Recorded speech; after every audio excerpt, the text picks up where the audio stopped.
Thanks for joining us. I am Ibrahim Sani. Joining us online is Julian Gorman, the head of Asia Pacific for GSMA, dialing in from London. Julian, thanks for taking the time to speak with us.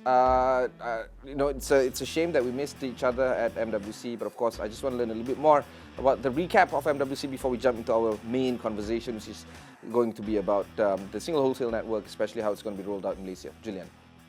Yeah, sure. Mobile World Congress this year was a fantastic step up from last year. It's really shown the desire for the industry to come together from around the world at Barcelona. We had 88,500 people come together, and I think the diversity of the topics, the people, and more than 50% of the people who attended were not from a traditional telco domain, which I think shows the interest of enterprise and government from around the world to really see how mobile industry is moving forward, how it's going to support transform digital economies around the world. Of course, but you alluded to something very interesting there. It's not just about the network guys, it's not just about the telco, but of course the application people as well, trying to see how the applications are going to be used and applied, especially when it comes to 5G application. Do you feel that this is a start of a revolution where we can see a lot more organizations partake in the cost structure of this? Because telcos have been complaining that they have been burdened by the cost of development, but not necessarily the upside of it. Do you feel that these kind of companies that provide applications and internet companies must take the opportunity to actually subsidize in a way these infra costs? Well, I think that is an ongoing discussion, obviously very strongly being led in the EU. But I think more the scale and the number of people and the diversity of people attending was more of an indication of seeing that we're moving into 5G, and 5G is around transforming industry and enterprise from around the world. And you're seeing people like Boeing, lots of automotive manufacturers, EV manufacturers, a greater diversity of industry coming together to see how mobile technology is going to transform the industry. You've got manufacturing, we had fintech, we had more than 190 delegations from governments around the world. That's the world record for us. And I think the interest in making sure that they're part of the global economy, especially emerging from COVID, which, as we know, boosted digitization of the economy from around the world, has just shown there's increased interest. And I would say it's almost like a renaissance in energy and enthusiasm that we saw at the event. Of course, we need to also talk about the development of 5G and rollout in Malaysia per se. Single Wholesale Network has been discussed at length. I just want to learn more about GSMA's perspective on how the Single Wholesale Network is being rolled out in the country and the progress so far.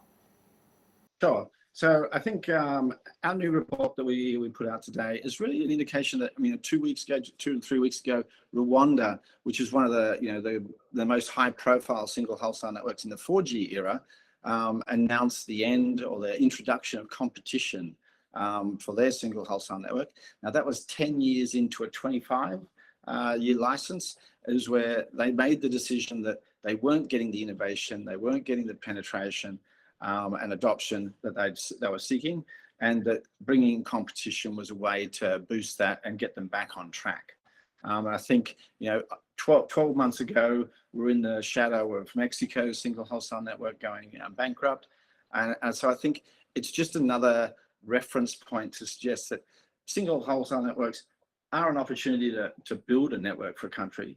But if you're looking to be a leader, if you're looking to be a leader in innovation, and especially in the 5G era, where it's all about enterprise transformation, and enterprise are looking for vertically integrated operators who can come and make sure that they're going to deliver a network that gives coverage in their enterprise location.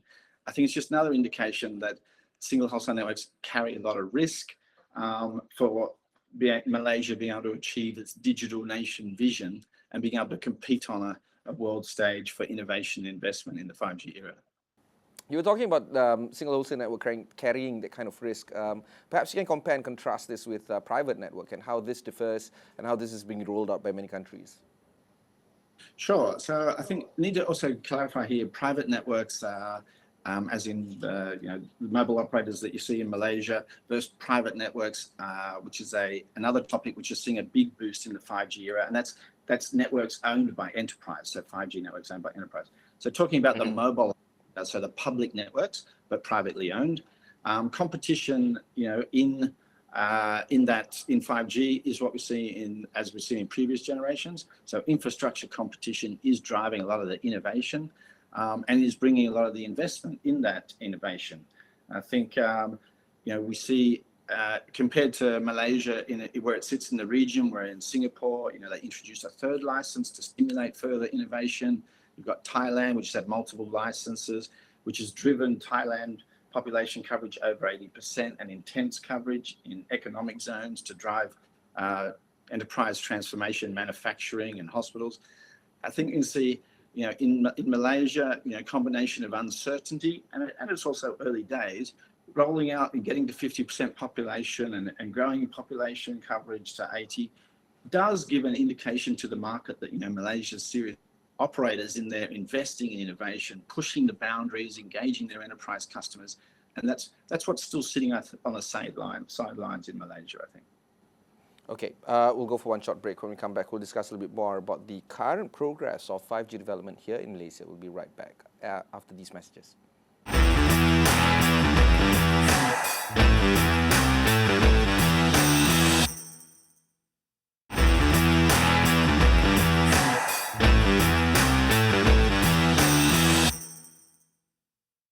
Thanks for staying on with us. I have with me Julian Gorman joining us from London right now. He is the head of Asia Pacific of GSMA. Last week we saw the Digital and Communications Minister Fahmi Fadzil saying that he will not, or he's urging private entities to stop lobbying for 5G spectrum allocations. He also says that we should allow for the government a rather wide berth to conclude its research and findings when it comes to the 5G spectrum allocation and the Single Wholesale Network rollout. This is consistent with the Prime Minister's speech during budget presentation 2-3 weeks ago, talking about more scrutiny and transparency must be given to Digital National Berhad. How do you make sense of all these statements coming in from our policymakers? Well, I think, it is a tough process to going through the review and, GSMA doesn't have access or visibility of the complexity of the relationships and contractual arrangements and things that would sit behind the full review. But I think we're here to say that, from an industry point of view, is a time and an opportunity to maybe take some of those big, bold steps like Rwanda did, 10 years into its 25 license. Maybe now is the opportunity to take those steps. And from a GSMA point of view, last week in Barcelona, we signed an MOU with MDEC, which is around advancing 5G innovation and championing 5G innovation in Malaysia through competition and growth. And that's a demonstration of our commitment that whichever way the Malaysian government makes a decision to go forward, it's about commitment and then working together to go forward in a positive direction. But this is an opportunity to maybe take some bold steps that are going to set it up for a longer period, in the 15 to 20 years, where Malaysia is going to be sitting at the intersection of 4 of the largest economies in the world, with strong relationships with China and India and Indonesia, who are all in their 5G, on their 5G paths. And Malaysia should be competing regionally for investment and innovation to not only serve domestic market, but also to export those countries. And I see that's maybe where some of the risks are for Malaysia at the moment is it going to be a competitor for that innovation in 10 to 15 years? So there is a new report by GSMA talking about the encouragement for governments to take bold steps to chart a path to 5G infrastructure competition. Basically, what you're trying to say is you might not be, or GSMA might not be of the favor of Single Wholesale Network. Let's talk more about that. Where do you feel GSMA is going to move ahead or chart ahead when it comes to the 5G deployment in this country? So we're strong advocates for maximising, I think, the innovation and attracting the investment so Malaysia can achieve its Digital Malaysia vision. GSMA is right behind the industry and right behind the government in trying to optimise and maximise Malaysia's position. And of course, we'll support as we go forward with the decision that's made. As I say, we signed the MOU with MDEC as a signal of our commitment to helping the industry move forward and helping the digital economy move forward in Malaysia. And we look forward to the decision being made and then coming together and stepping forward. Okay, we'll go for one more short break. When we come back, we'll discuss a little bit more with Julian Gorman of GSMA.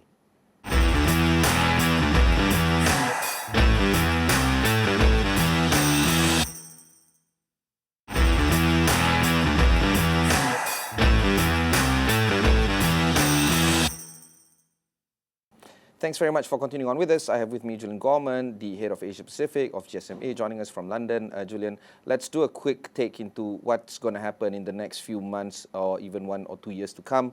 Is it too little too late for us to unwind on the single wholesale network journey? Do you feel that a lot of investments have already been plonked into DNB rolling out single wholesale network? Where do you see our 5G deployment in this country?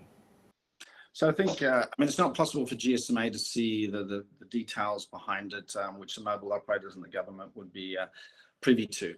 But what we can see is, India launched 5G last year, at the end of last year. Indonesia is looking to announce 5G spectrum maybe later in this year.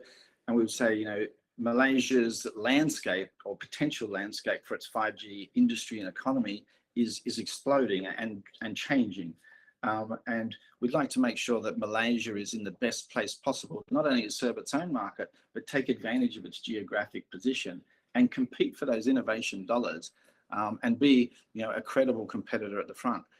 We consider a lot of that investment and innovation is perhaps sitting on the sidelines, not only waiting for the decision, but also considering where it's going. If you think, I remember being in Langkawi in 2020, and there was lots of organizations there demonstrating innovation that they invested in private networks on the airports and hospitals and all sorts of things.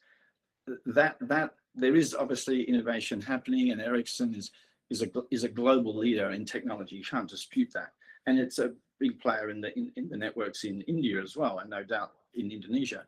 But it's enabling an ecosystem that's willing to fail. If you think in the 4G generation, 8 to 9 startups out of 10 probably failed.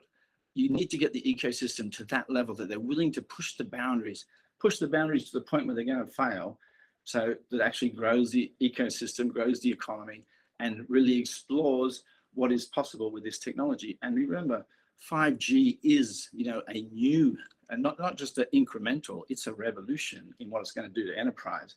And you need people to come together across the value chain to transform the whole process of a business and transform an enterprise. It's not just about mobilizing, it's actually bringing together a whole value chain or a whole business process. And that challenge requires an even greater investment in innovation than maybe previous generations had. And that's where we figure that some of the ecosystem is sitting on the sidelines, waiting for a bit more certainty, and maybe considering where it puts that innovation, because there's lots of markets that Malaysia is competing now with for that innovation investment. Okay, final word, Julian? Well, I'm very passionate about supporting Malaysia, and GSMA is as well. We have Axiata as our board member there. We have strong members, and we think the potential for Malaysia is fantastic. Malaysia has great heritage, and it's got strengths in drones, plantations, medical care, healthcare. So there's plenty of opportunity for 5G to have a big impact in the Malaysian economy. And we'd like to see that the best framework is put in place to ensure that, for years to come, not just the next 12 months or something or other, that for years to come, Malaysia is a leader and a potential leader in 5G innovation in the economy, and really hitting that digital Malaysia vision. Fantastic. Thank you very much. That was Julian Gorman, the head of Asia Pacific of GSMA. We are going to continue on with the conversation of GSMA and 5G and our digital infrastructure in this country moving forward.